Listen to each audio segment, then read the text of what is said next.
سیدہ واپس آ کر کریم آقا کے بارگاہ میں عرض کرتی آقا میرے گھر میں جب بات ہے چکی چلتی ہے پہ دانے پہن دینے پہ پانڈے بن دینے پہ جھاڑو دی جا رہی ہے حضور نے فرمایا سیدہ رب کے فرشتے آج تیرے گھر کا کام کرنے آ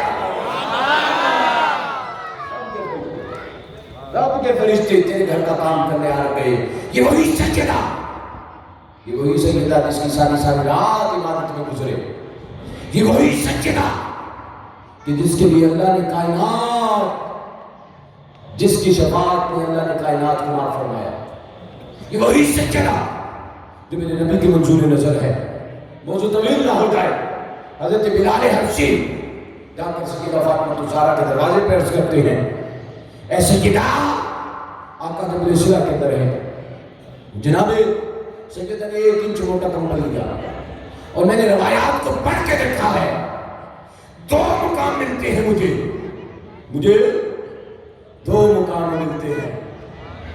میری بات کو سمجھو ہے مجھے 2 مقام ملتے ہیں کہ جہاں پر سیدہ اپنے گھر سے باہر نکلی.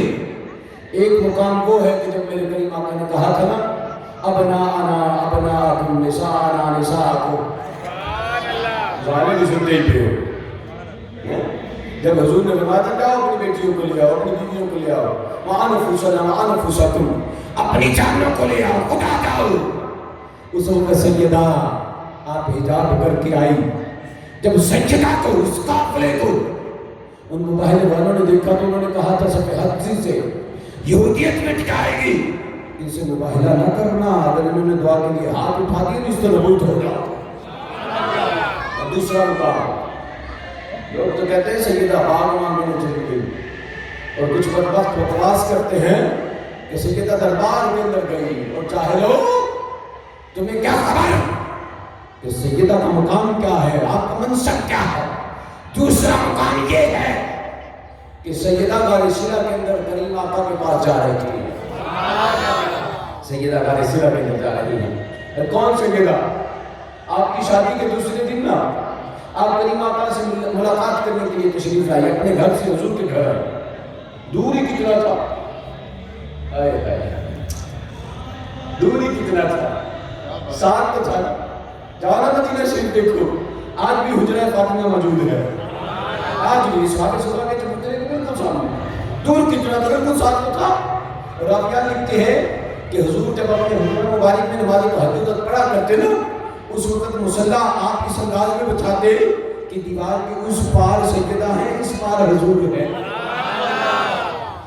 ملاقات کے لیے آئے تو دیکھا سرکار نے حضور سیدہ فاطمہ الزہرا کے جسم پر جو لباس ہے نا اس کے اوپر ٹاکیاں لگی ہوئی ہیں. سرکار نے سوال کر لیا فاطمہ رب جگر میری نور نظر میری آنکھوں کا نور ہے کل تیرا بیاہ بیتا ہے تیری کل شادی تھی نے تے والی کرنے کپڑے کتھائی نے اور شادی کا جوڑا کدھر ہے. عرض کیا کہ حتی تنفقوا مما تحبون. آقا آپ کا قرآن کہتا ہے کہ انسان اس وقت تک رب کا قرب نہیں حاصل کر سکتا جب تک اپنی پیاری چیزوں کو اللہ کی بارگاہ میں صدقہ نہ کرتے. اور دلہن کے لیے شادی کا جوڑا بڑا قیمتی ہوتا ہے. مرنے تک قبر میں جانے تک دلہن سنبھال کے رکھتی ہے اور یہ کہتی ہے یہ میری شادی کا جوڑا ہے اس کی چوڑیاں اس کی جوتا ہے. قربان جاؤ سیدہ کے قدموں کے اوپر آ کر اپنے والد کریم نبیوں کے سرکار کو کہتی ہے آقا آپ کا قرآن کہتا ہے حتی تنفقوا مما تحبون. اس وقت تک قرب پا ہی نہیں سکتا کوئی بندہ جب تک اپنی سب سے پیاری چیز اللہ کی بارگاہ میں صدقہ نہ کرتے. ایک دلہن کے لیے اس کا اسی جوڑا قیمتی ہوتا ہے. آقا مانگنے کے لیے سائل آیا میں نے اٹھا کر آپ کی رضا کی خاطر اس کو صدقہ کر دیا. وہ سیدہ کہا کہ جو شادی کا جوڑا بھی نہ رکھے سمجھے لیا شادی کا جوڑا بھی کون نہ رکھے وہ باغ میں بن جاسی کوئی باغ میں بن جاسی. خود سوچو میں کیا کہہ رہا جو شادی کا جوڑا بھی نہ پاس رکھے. سیدہ فاطمہ الزہرا رضی اللہ سلام علیہ اجمعین آپ جناب سیدہ بلال حبشی کے ساتھ ساتھ چل رہی ہیں. صحابہ اکبار نے دیکھا ایک برقع پوش خاتون آ رہی ہے. سمجھ کے نبی کی رب جگر ہے نور نظر ہے آنکھوں کا نور ہے. ارے سیدہ وہی ہے کہ جس کے متعلق حضور نے فرمایا سیدہ میرے جگر کا ٹکڑا سیدہ میرے جگر کا ٹکڑا ہے. سیدہ فاطمہ الزہرا کو دیکھ کر صحابہ اکبار نے غار حرا کو خالی کیا. سیدہ فاطمہ الزہرا غار حرا کے اندر، غار سدرہ کے اندر پہنچی، دیکھا کریم آقا کی آنکھوں میں آنسو ہے. اب 3 دن کی جدائی ہے باپ اور بیٹی. نہیں بات سمجھ رہی تھی. 3 دن کی جدائی ہے باپ اور بیٹی. 3 دن کی جدائی ہے باپ اور بیٹی. 3 دن کی جدائی ہے باپ اور بیٹی کی، جو 3 لمحے بھی جدا نہ رہے. حضور کی عادت کریمانہ تھی، حضور سفر میں جاتے ہوئے تمام ازواج محترمات سے ملاقات کرتے، اور سب سے آخر میں جس بی بی کے در اقدس پر جاتے وہ کوئی اور نہیں، میرے نبی کے لگتے جگر سیدہ فاطمہ الزہرا. اور جب سفر سے واپس آتے سب سے پہلے جس بی بی سے ملاقات کرتے وہ کوئی اور نہیں، میرے نبی کے لگتے جگر سیدہ فاطمہ الزہرا. یہ محبت ہے. اب 3 دن کی جدائی، 3 دن کی جدائی، 3 دن کی جدائی ہے.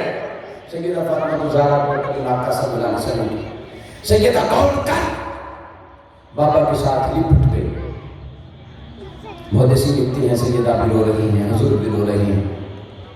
سیدہ نے روتے ہوئے پوچھا بابا ہوا کیا ہے؟ کس بات پر آپ نے قطع تعلق کر لیا؟ ہر چیز سے مصلی چھوڑ دی، مسجد نبوی چھوڑ دی، منبر چھوڑ دیا، ہر چیز چھوڑ کر غار حرا کو سجدہ کو آخر بات کر دیا. وجہ کیا ہے؟ فرمایا سیدہ وَإِن مِّنكُمْ إِلَّا وَارِدُهَا كَانَ عَلَىٰ رَبِّكَ حَتْمًا مَّقْضِيًّا. اس کا کیا ہوگا؟ سیدہ کیا کروں؟ آیت قرآن نازل ہو گئی ہے. جب اس بات کو سیدہ زہرا پاک نے سماعت کیا، میرے نبی کے غلاموں عرض کیا آقا سر اقدس کو اٹھائیے. حضور نے فرمایا سیدہ میری امت کا کیا ہوگا؟ میری امت کا کیا ہوگا؟ سیدہ زہرا پاک نے جب اس بات کو سنا عرض کرتی ہیں بابا سر اٹھائیے. حضور رو رہی. جب دیکھا کہ ہائی کورٹ نہیں سن رہا، اب سپریم کورٹ میں رابطہ کرتی ہوں. سیدہ نے 2 رکعت نماز نفل ادا کی. یہ شان نزول ہے آیت کا.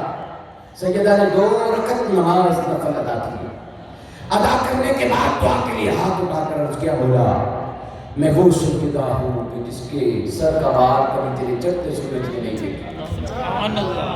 میں وہ سیدہ ہوں کہ جس کے پیروں کی تلیاں کبھی زمین میں نہیں دیکھی. اللہ میں وہ سیدہ ہوں کہ جس کی طہارت پاکیزگی کی گواہی تو قرآن میں دیتا ہے.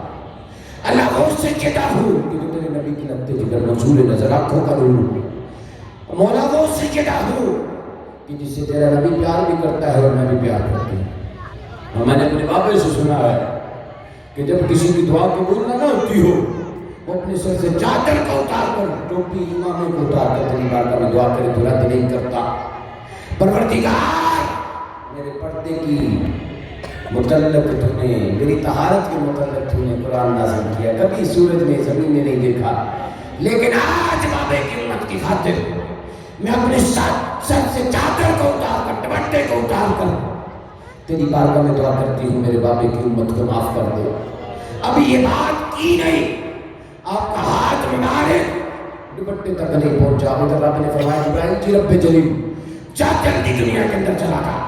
اگر سیدہ کا ہاتھ دوپٹے تک چلا گیا اور دوپٹہ اتر گیا اسی وقت زلزلے آ جائیں گے، کائنات برباد ہو جائے گی. جلدی جا جا کے محبوب سے کہہ دے کہ اپنا سر اقدس سے جسے میں اٹھا لیجئے اور کل بروز قیامت جس طرح تیری بیٹی سیدہ خوش ہوگی تیرا رب اس طرح کر دے. امام کیا پہنے اور تنبیہ الغافلین کے اندر مولانا ابوالحسن نقوی رحمۃ اللہ تعالیٰ علیہ کہتے ہیں سیدہ کا ہاتھ مبارک ابھی دوپٹے تک نہیں گیا. ادھر جناب جبرائیل آ گئے، آ کر کہتے ہیں سیدہ آقا جلدی کریں سر اقدس کو اٹھا کر لگتے جگر کو فرما دے، سر سے چادر نہ اٹھائے. ان کی دعا کو رب نے قبول کر کے آپ کی امت کو معاف کر دیا.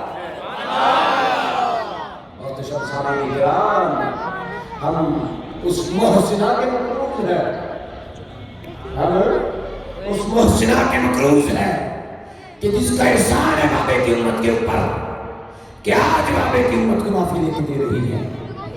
اور ہدایت کے اندر اور اصول کافی اپنی بہت ساری کتابوں میں، چلو تھوڑی سی کچھ باتیں دوسری بھی کر لیتے ہیں۔ اصول کافی کے اندر عبارت موجود ہے، اصول شاسی کے اندر موجود ہے، تفسیر قمی، تفسیر نمونہ کے اندر موجود ہے۔ یہ لکھنے والے ہمارے نہیں ہیں، یہ ایرانی ہے، نمونہ والے، قمی والے، اصول کافی والے یہ ایرانی ہے۔ آیت اللہ خامنہ کی تحقیق موجود ہے کہ ایک دن جناب عمر کے پاس شہزادہ حسن ابن علی آئے۔ آپ کسی کام میں مصروف تھے، آپ کے لگتے جگر حضرت عبداللہ بن عمر نے آ کر کہا حسن ابن علی آئے، حسن ابن علی۔ شہزادہ رسول تشریف لائے۔ حضرت عمر نے جب اس بات کو سنا، کام کا چھوڑ کر متوجہ ذات ہو گئے، متوجہ جناب حسنین کریمین ہو گئے۔ ٹھنڈا مشروب پیش کیا، شربت لیا، آپ نے نوش کیا۔ شربت دینے کے بعد جناب عمر نے دیکھا کہ قدمین شریفین کے ساتھ میں کچھ کنکر، کچھ پتھر تبرکن ساتھ ہے۔ آپ کہیں سے پیدل چل کر تشریف لائے تھے۔ حضرت عمر نے کپڑا لیا اور اس طرح نہ صاف کرنا شروع کر دیا کپڑے سے۔ نہیں ابھی تم سمجھے نہیں، قدم کس کا ہے، قدم کس کا ہے، اور نہیں سمجھے قدم کس کا ہے؟ ہم شکل پیغمبر جناب زینب کہا کرتی تھی نا، جناب زینب کہا کرتی تھی سر سے لے کے ناف تک جو بندہ میرے نانے کی تصویر ہے وہ شہزادہ حسن ابن علی ہے۔ حسن ابن علی۔ اور ملک شام سے ایک شخص آیا، میں نے یہ حدیث پہلے بھی تمہیں سنائی ہے، ملک شام سے ایک شخص آیا حضرت علی کی شہادت کے بعد، حضرت حسن ابن علی نے خطبہ دیا۔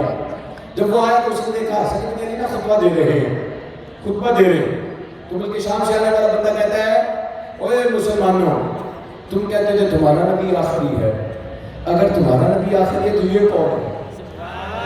یہ کون ہے؟ یہ کون ہے؟ مسلمانوں نے کہا تو نہیں جانتا، یہ حسن ابن علی ہے۔ اس نے کہا وہ ایڈا سونا پتر اللہ علی کی دیتا نہیں، اتنا خوبصورت بیٹا اللہ نے علی کو دیا ہے، اللہ نے علی کو دیا ہے۔ کہاں یہ حسن ابن علی ہے، ابن کعبہ کو حسین ہے، نبی کا ہم شکل ہے۔ اس نے کہا بے شک خوبصورت تو بڑا، وہ دشمن علی تھا۔ اس نے کہا دسونا پتر علی مل گیا۔ اب یہ سوچ رہا تھا، اس کا عشق غالب آ گیا عقل پر، کہا چل یار چھوڑ دشمنی کو، حسن ابن علی کے پاس جا کے کوئی تبرک لیتے ہیں۔ گیا جا کر ہاتھ پکڑا چومنے کے لیے، جیسے ہاتھ پکڑا نا پھر عقل غالب آ گئی۔ عقل نے کہا چھوڑ چھوڑ دشمن کا بیٹا ہے۔ اس نے ہاتھ چٹک کر کہا حسن سن، میں تیرا ہاتھ نہیں چومنے آیا، سن تیرا باپ ایسے تھا، میرا باپ ایسے تھا، ایسے تھا، ایسے تھا، ایسے تھا۔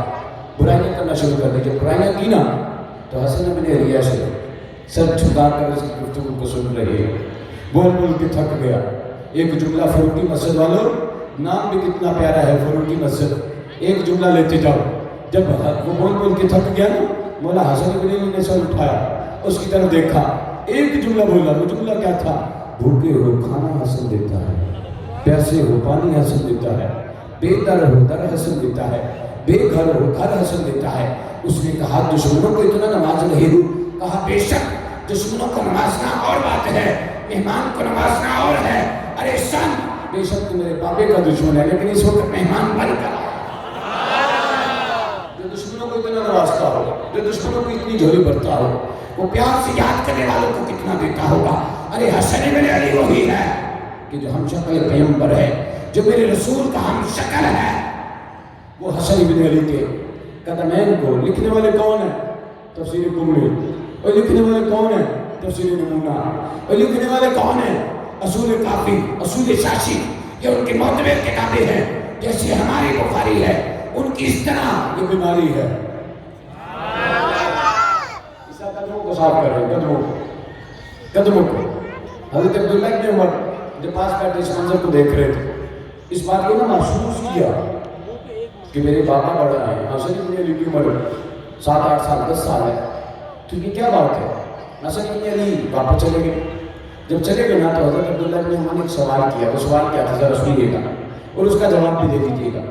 حضرت عبداللہ ابن عمر کہتے ہیں بابا آپ بڑے ہیں، حسن ابن علی چھوٹا ہے، آپ نے حسن ابن علی کے قدمین شریفین کو صاف کیا ہے، اس کی کیا وجہ ہے؟ یہ وجہ مجھے بھی تو بتائیں نا۔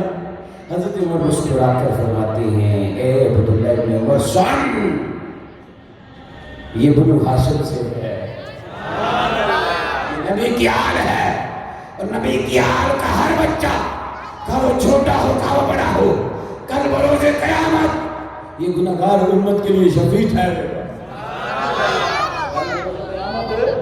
گناہگار امت کے لیے شفیع ٹھہرے گا۔ اور یہ فروخ کی مسجد والوں، یہ قدموں کو صاف کرنے والا عام بندہ نہیں تھا، کوئی آج کا مولوی مفتی نہیں تھا، کوئی آج کا پیر سید نہیں تھا، اور یہ عمر مراد رسول ہے۔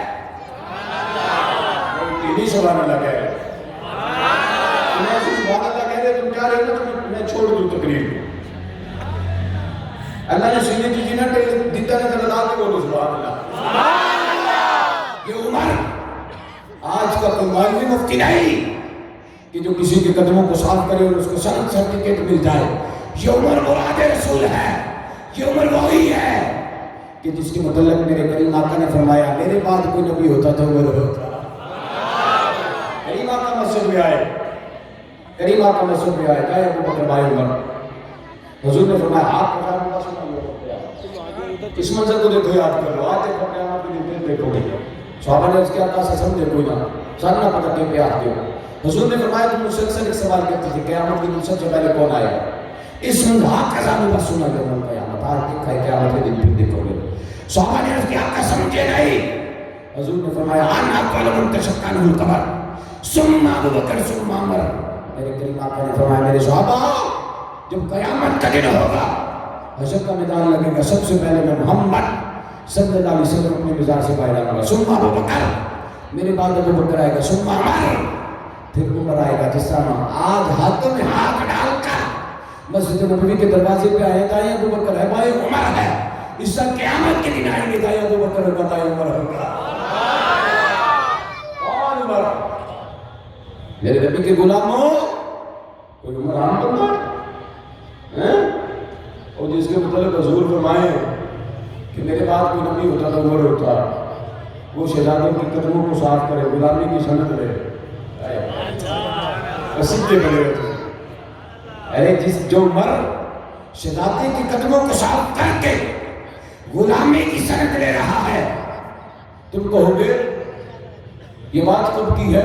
یہ حضور کی ظاہری حیات کی ہے، حضور کی ظاہری حیات کا یہ واقعہ ہے کہ آپ قدمین کو صاف کر رہے ہیں، غلامی کی سند لے رہے ہیں، قدمین کو صاف کر کے غلامی کی سند لے رہے ہیں۔ ابن حجر اسقلانی نے اس کے اوپر کلام کرتے ہوئے لکھا ہے کہ بے شک بنو ہاشم کا ہر بچہ، کہا وہ ایک دن کا کیوں نہیں، ایک لمحے کا کیوں نہیں، قیامت کا دن ہوگا شفاعت پہ وہ ہوں گے، وہ شفیع ہوں گے، وہ شفاعت کریں گے۔ معزز سامعین کرام، عمر وہ ہے، یہ حضور کی ظاہری حیات کی بات ہے۔ کوئی کہے بعد میں دشمنی ہو گئی، ہرگز نہیں۔ تو یہ حضرت علی کی تھی، جناب ام کلثوم جناب عمر کی زوجہ نے، اٹھا کے دیکھو کتابیں تمہیں پتہ چلے گا۔ خود حضرت امام جعفر صادق فرماتے ہیں کہ حضرت آپ فرماتے ہیں میں ایک چادر لے کر گیا تب حضرت عمر کو شہید کیا گیا، اور حضرت ام کلثوم کے سر پر ڈال کر حضرت ام کلثوم کو واپس اپنے گھر لے کر آیا۔ اصول کافی، اصول کافی، حضرت عمر داماد علی ہے، حضرت عمر مراد رسول ہے، اور بعد از رسالہ نبی حضرت عبداللہ ابن عمر اور جناب حسنین ابن امام کھیل رہے تھے، کھیلتے اور غلام کیا پترائی دیا، وہ غلام ساتھ ہی کرا۔ حضرت عمر نے جب اس بات، عبداللہ ابن عمر نے اس بات کو سنا نا، کھیل چھوڑ کر فوراً گھر چلے گئے، جا کے کہا بتائیں میں غلام کا بیٹا ہوں کہ امام کا بیٹا ہوں؟ کہا نہیں تو امام کا بیٹا ہے۔ کہا پھر مجھے آج حسن اور حسین نے غلام زادہ کہا ہے، چلو ابھی کلاس لگاؤ، ابھی بلاؤ، عدالت لگا کر فیصلہ سناؤ۔ حضرت عمر نے کہا ہے تجھے غلام زادہ کہہ دیا؟ کہا بالکل، کہا چلنا جا کے بات کرتے۔ آئے درے حسن پر، دروازے پر دستک دے کر حسن جب باہر آئے دیکھا عمر پاک آئے، کہا ہے عمر مجھے بلا دیا اور خود کیوں آئے؟ کہا اے حسن جو چل کر آ کر مزہ ہے، چل کر آ کر مزہ ہے، بلا کر مزہ نہیں۔ اچھا بتاؤ میں کدھر آئے؟ میرے بیٹے کو آپ نے کیا کہا؟ میرے پتر کیا آخر کیا لائے نا میرے پتر نا؟ میں لایا نہیں کہ وہ غلام کے پترا الانا کہتی ہے اس نے سرائکی میں بلانے کو کہا میں نے تیرے بیٹے کو کہا ہے سارے غلام کے پترا ادھر آ۔ جناب عمر نے جب اس بات کو سنا نا کہا اکتب، کیا آپ یہ لکھ کے دے سکتے ہیں؟ کیا لکھ کے دے سکتے ہیں؟ نہیں ابھی جا کے نہیں بولو سبحان اللہ، کیا اس کو لکھ کے دے سکتے ہیں؟ جناب حسن نے کاغذ اور قلم پکڑا، اکتب لکھ دیا۔ کیا لکھا؟ عبداللہ ابن عمر ہمارا غلام زادہ ہے، غلام کا بیٹا ہے۔ عبداللہ ابن عمر کھڑا سوچ رہا ہے میں تی آیا سا کا فیصلہ سنا، اتھے منظری جدا ہے، زبان تو کہنا اور لکھی سند لینا اور۔ حضرت عمر نے اس بات کو جان لیا، جب سند مل گئی تو وہ رکا پرچہ پکڑ کر حضرت عبداللہ ابن عمر کو کہتے سن جب عمر کا وصال ہو جائے نلا کر کفن میں نہ دیا جائے، عمر کے کفن میں اس رکے کو رکھ دینا، جب میں قبر میں جاؤں گا آئے میرے مزار میں وہ گھونگھٹ کو ڈال کر مجھ سے نصیب اچھے ہیں میرے مزار کے، میرے مزار کے اندر جب کریم آقا آئیں گے میں رکا نکال کر حضور کی بارگاہ میں عرض کروں گا آقا میں دنواسیہ نبی وفادار رہے، آقا میں غدار نہیں، آقا میں دنواسیوں کا بھی وفادار رہا ہوں، غلامی کی سند ساتھ لایا ہوں۔ ارے یہ وہی عمر ہے جو اپنے لیے شہادت سے رکا لکھوا رہے ہیں، اور آپ کا یہ فرما دینا کہ اہل بیت کا ہر شہزادہ شفاعت کرے گا۔ ارے جس کی بنیاد خود سیدہ زہرا پاک نے رکھی ہو، آپ نے بابے کی امت کے لیے غار سنا کے اندر سجدہ کرتے بابے کی امت کی شفاعت مانگی ہو، ارے اس کی اولاد کا عالم تو پھر یقیناً یہی ہوگا، یقیناً یہی ہوگا۔ کیا دن ہے حضور سیدی غوث اعظم کا، میری جد اعلیٰ کا آج اسے مبارک ہے۔ اوے حضور غوث اعظم کا عرص منانے والوں سنتے جاؤ، سرکار غوث پاک کی بارگاہ کے اندر آپ ایک مقام سے گزر رہے تھے تو وہاں پر ایک عیسائی رہبر مسلمانوں سے جھگڑا کر رہا تھا، اور جھگڑا کرتے ہوئے کہہ رہا تھا میرا نبی تمہارے نبی سے افضل ہے۔ مسلمانوں نے کہا کیوں افضل ہے؟ اس نے کہا میرا نبی تو مردوں کو زندہ کیا کرتا تھا۔ نہیں ابھی تم نہیں سمجھے، بولو سبحان اللہ۔ کہا میرا نبی تو مردوں کو زندہ کرتا تھا اس لیے افضل ہے۔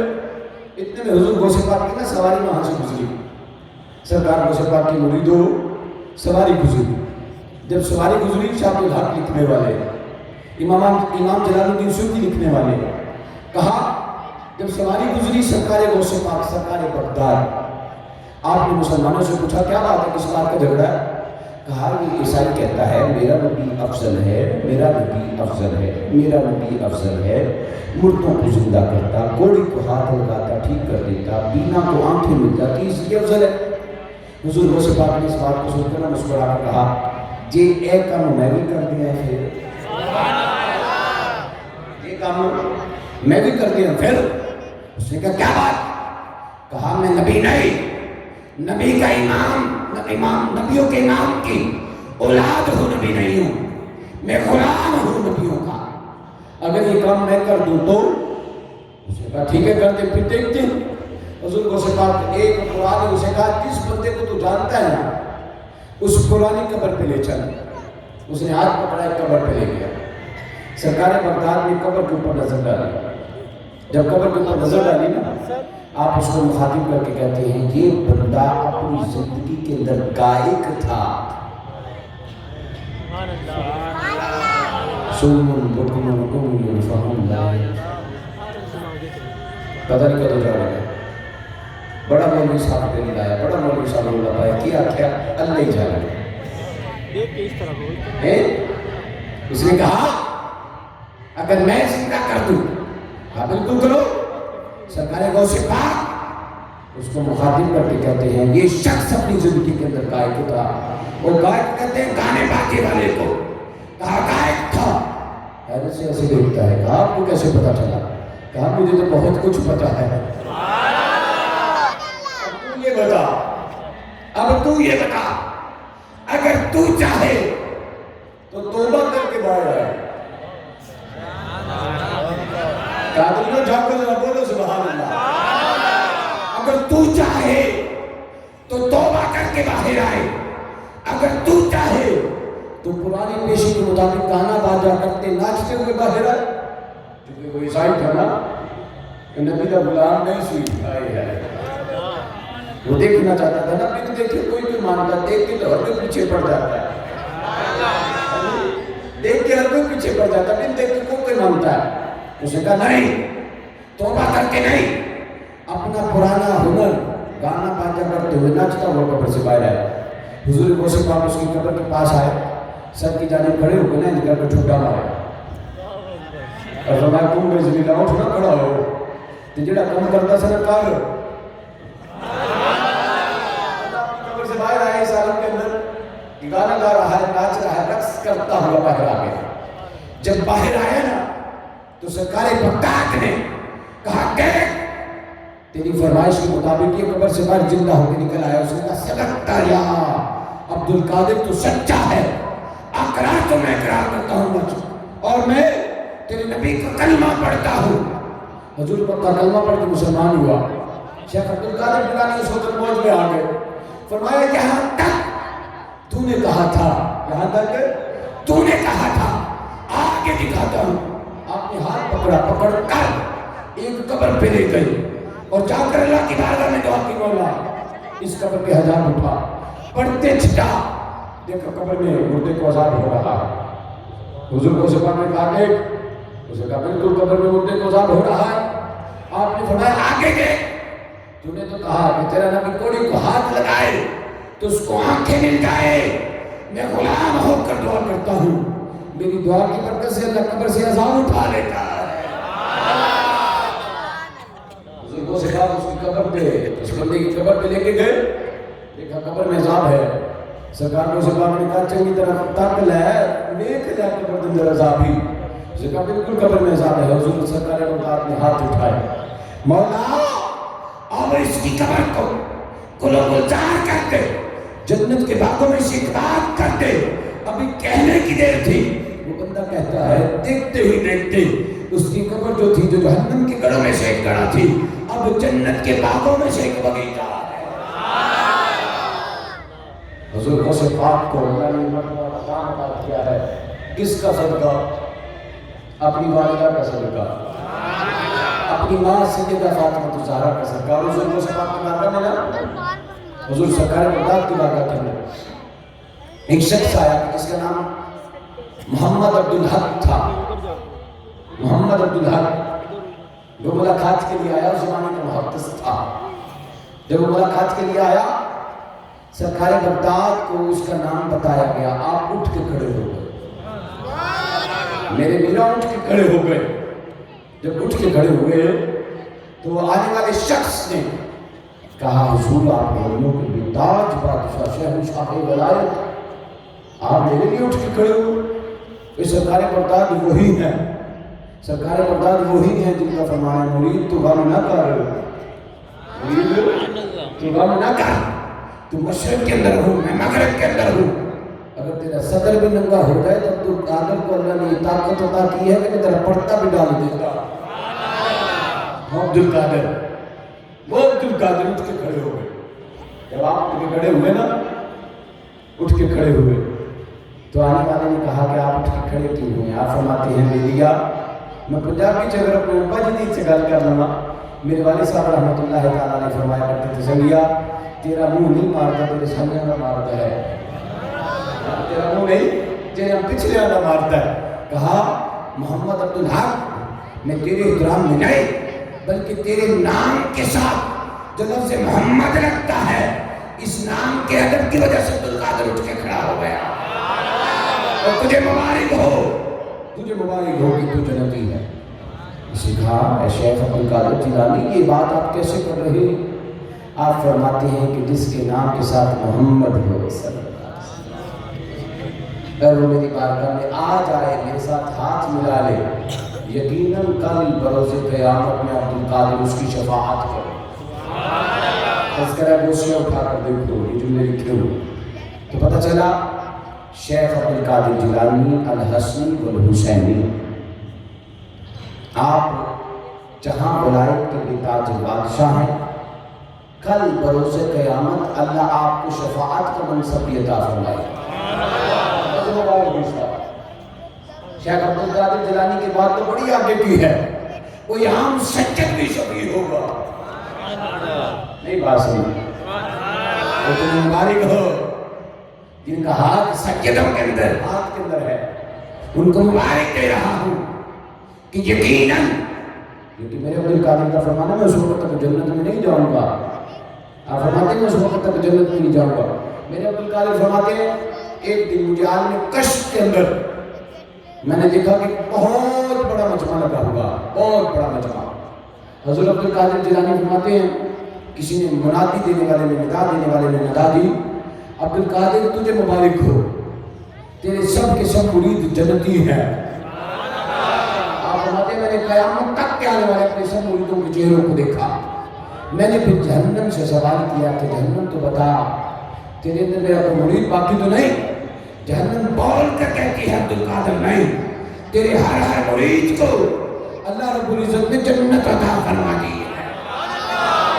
وہ عبد القادر جیلانی الحسنی والحسینی۔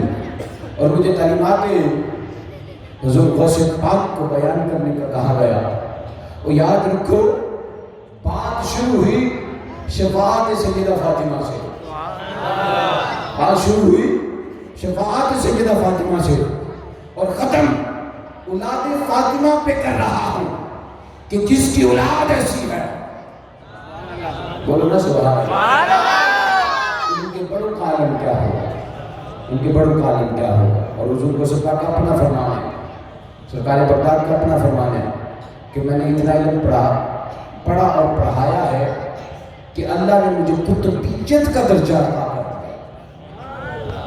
ان پڑھ ولی نہیں ہوتا، یاد رکھو، ان پڑھ ولی خطرہ شریعت ہوتا ہے، ان پڑھ ولی داغ اسلام ہوتا ہے، اور ان پڑھ ولی یہ چرچ اور بھانگ کے سننے لگا کر میرا کرنے والے یہ جاہل مطلق ہوتے ہیں، ولایت کی بات بھی ان کو نہیں لگی۔ بات سمجھ گئے؟ یہ خطرہ اسلام ہوتے ہیں، ناصور اسلام ہوتے ہیں، داغ اسلام ہوتے ہیں، یہ خطرہ شریعت ہوتے ہیں، یہ پیر طریقت ہوتے ہیں۔ ارے پیر وہی ہوتا ہے جو عالم بھی ہو اور عامل بھی ہو۔ دعا اللہ کرنے کی بات عمل کی توفیق عطا فرمائے، یا رسول اللہ صلی اللہ علیہ وسلم۔